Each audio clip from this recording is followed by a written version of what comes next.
114 विधायक हैं। उसके बाद 4 विधायक ओवैसी साहब वाले, वो हमारे साथ जुड़ गए हैं। इसके अलावा जदयू के हमारे पास, हमें तो 5 ही चाहिए थे, जदयू के 17 विधायक हमारे पास आ रहे हैं। जीतन राम मांझी भी, वो कहावत है ना, लोटा लुढ़कते लुढ़कते लुढ़क गया, तो वो भी लुढ़क के इधर ही आ जाएंगे। हम आपको बता रहे हैं, लालू जी से वो ज्यादा दिन तक अलग नहीं हो पाएंगे। लालू जी ने ही उनको नेता बनाया था। बाद में वो सत्ता की मलाई खाने के लिए नीतीश बाबू की गोद में बैठ गए थे, और उन्होंने फिर नीतीश बाबू को भी धोखा दे दिया था। बिहार में जिस तरह से 12 तारीख को फ्लोर टेस्टिंग होना है, क्या इसमें कांग्रेस के जो तमाम विधायक है दूसरे राज्यों में उसको शिफ्ट कर दिया गया है? क्या इससे कांग्रेस में टूट नहीं पड़ने की संभावना है? देखो साहब, टूट तो जदयू में पड़ रही है, बीजेपी में पड़ रही है। ये बात हम बिल्कुल क्लियर बता दें कि जो फ्लोर टेस्ट होगा उसमें बीजेपी और जदयू को क्लियर बहुमत नहीं मिलने वाला है। स्पष्ट बहुमत महागठबंधन को मिलेगा, इंडिया गठबंधन को मिलेगा। कल लल्लन सिंह का आप लोगों ने बयान सुन लिया होगा। लल्लन सिंह के साथ जो है 17 विधायक जदयू के टूटने को तैयार है। तेजस्वी जी और कांग्रेस का जो हमारा गठबंधन है उसके साथ आने को तैयार है। ये लोग क्या है, अभी बंदिश में रखे हुए हैं। लेकिन कब तक आप बंदिश में रखोगे? कब तक जदयू के विधायकों को गिरफ्त में रखोगे? भाई, विधायकों को, जो बिहार के विधायक हैं, उनको जनता के बीच में जाना होता है, उनको वहां सवाल जवाब करने होते हैं। पिछले 17 महीने में महागठबंधन की सरकार ने तेजस्वी जी के नेतृत्व में जो काम किया है, जो लड़कों को नौकरियां दी हैं, बेरोजगार युवाओं को लाखों नौकरियां बट गई हैं, तो वो अपने आप में एक मील का पत्थर है। दुर्भाग्य की बात है कि पिछले 10 साल में मोदी जी 1 लाख नौकरी नहीं दे पाए। जो काम तेजस्वी जी ने अकेले बिहार में कर दिया, 3 लाख से ज्यादा नौकरियां बांटी हैं, वो भी 17 महीने में। और ऐसा नहीं कि उसमें सिर्फ बिहार के लड़कों को नौकरी दी, उन्होंने पूरे देश के लिए दरवाजे खोल दिए। अब सोचो, अगर इंडिया गठबंधन 2024 में सत्ता में आ जाए तो हम लोग कितनी नौकरियां देंगे? लगभग 60 लाख पद, अभी सरकारी पद खाली है, जो पुराने बैकलॉग हैं, जिनको सरकार नहीं भर रही है। और इस बात को मैं नहीं बोलता, इस बात को वरुण गांधी जी बोलते हैं, जो इनके सांसद हैं, तो और कई बार बोलते हैं। तो क्या 12 तारीख को फ्लोर टेस्टिंग में विधायक समर्थन दे पाएंगे? बिल्कुल दे पाएंगे। लोकतंत्र का चीरहरण मोदी जी कब तक करेंगे? कब तक लोकतंत्र का मोदी जी गला घोंटेंगे? ये गला अब घुटने वाला नहीं है। हर चीज की एक लिमिट होती है। मोदी जी उस लिमिट को क्रॉस कर चुके हैं। आप बताइए, झारखंड में इन्होंने सरकार तोड़ने की कोशिश की, तोड़ पाए? हेमंत सोरेन जी को जेल में डाला ना, चंपाई सोरेन जी मुख्यमंत्री बने और 27 वोटों के साथ हम फिर आ गए बहुमत में। अब ये तेजस्वी जी को जेल डाल रहे हैं। अब ये चाह रहे हैं कि साहब केजरीवाल साहब को भी जेल में डाल दें। अब ये चाह रहे हैं कि साहब लालू जी को भी जेल में डाल दें। तो ये नहीं हो पाने का। उधर तो आप देख लो, जदयू के आएंगे आएंगे, जीतन राम मांझी भी आने वाले हैं। तो जीतन राम मांझी कहे कि हम नहीं हिलने डोलने वाले। अरे, जीतन राम मांझी का आपने बयान नहीं सुना? जीतन राम मांझी जी विधायक जो है वो नाराज हैं, और चिराग पासवान भी नाराज हैं। दोनों लोग जो है नाराज हैं। और आप देख लेना, इस महीने में काया पलट होने वाला है। जो मोदी जी संसद में घमंड के साथ बोल रहे हैं ना, इंडिया गठबंधन को घमंडिया बोल रहे हैं, असली घमंडिया बीजेपी वाले लोग हैं, एनडीए वाले लोग हैं। असली घमंडिया जो इनका घमंड बोल रहा है। आपने कल एक मध्य प्रदेश के बीजेपी के नेता का बयान सुना है? वो क्या कह रहा है कि सीता मैया का के साथ जो है रावण ने दुराचार किया था, बलात्कार किया था। कभी सीता मैया को टेस्ट ट्यूब बेबी बोल देते हैं बीजेपी के नेता, कभी राम के लिए कुछ बोल देते हैं। तो क्या मतलब है कि भैया बीजेपी के नेताओं को खुली छूट है? संजय निषाद को छंड संट बोल देते हैं। कभी जीतन राम मांझी का आपने बयान सुना, जब वो एनडीए के अभी घटक दल है, वो रामायण, राम के बारे में और रामायण के बारे में क्या क्या बोल रहे हैं?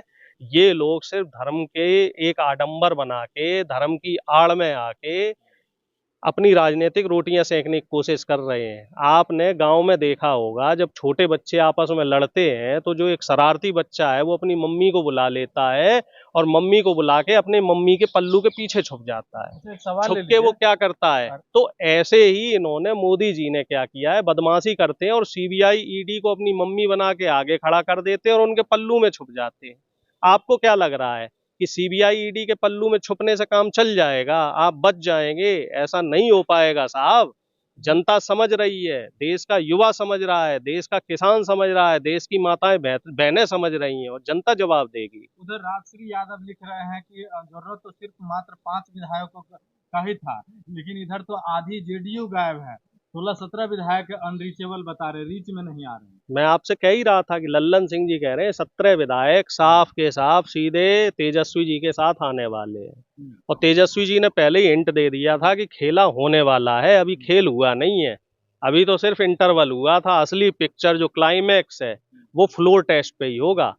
ये वहां पे मार खा गए हम लोग इनकी चालबाजी महाराष्ट्र में नहीं समझ पाए थे कि ये लोग कितनी नीचता का काम करेंगे। इसी वजह से इस बार हमने जो हमारे जितने भी विधायक थे सबको हैदराबाद पहले ही भेज दिया कि कहीं किसी की सीबीआई फाइल, किसी को वैसे डरा धमका के कोई काम कर ले। सारे हमारे विधायक सुरक्षित है तो और झारखंड के विधायक भी हमारे सुरक्षित हैं। क्या आपके विधायक में टूट नहीं आएगा? नहीं टूट, देखिए जो टूटने, एक चीज हम आपको बताएं, एक चीज बताएं, जो टूटने वाले थे वो टूट गए, जो बिकने वाले थे वो बिक गए। आरपीएन सिंह जैसे लोग, ज्योतिरादित्य सिंधिया जैसे लोग, मिलिंद देवड़ा जैसे लोग, जितिन प्रसाद जैसे लोग हैं, और जो हेमंत बिश्व शर्मा जैसे लोग जो बिकाऊ थे वो बिक गए, वो चले गए। जो अभी रुके हैं ये लोग लोकतंत्र को बचाने वाले लोग हैं, ये लोग जनता द्वारा चुने हुए लोग हैं, ये सत्ता की मलाई खाने वाले लोग नहीं है, ये लोग बिकने वाले लोग नहीं है।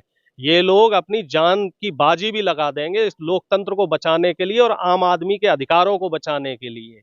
अब आप देखना 2024 का जो रण है इसको हम रण ही बोलेंगे, क्योंकि बीजेपी ने इसे लड़ाई बना दिया। ये चुनाव नहीं रहा, ये अब एक लड़ाई हो गई है, एक युद्ध हो गया है।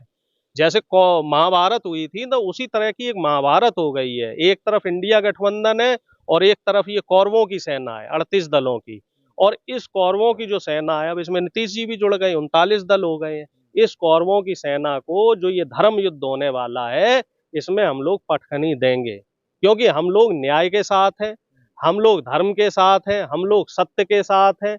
तो जहां धर्म होता है, जहां न्याय होता है, जहां सत्य होता है, जीत आखिरी में उसी की होती है। ये बताइए कि बिहार में जो सरकार बनाइएगा वो कैसे उसका कैसे समर्थन थोड़ा बता दीजिए। देखिए ऐसा है, अभी हमारे पास 114 विधायक हैं, उसके बाद 4 विधायक ओवैसी साहब वाले वो हमारे साथ जुड़ गए हैं। इसके अलावा जदयू के हमारे पास, हमें तो 5 ही चाहिए थे, जदयू के 17 विधायक हमारे पास आ रहे हैं।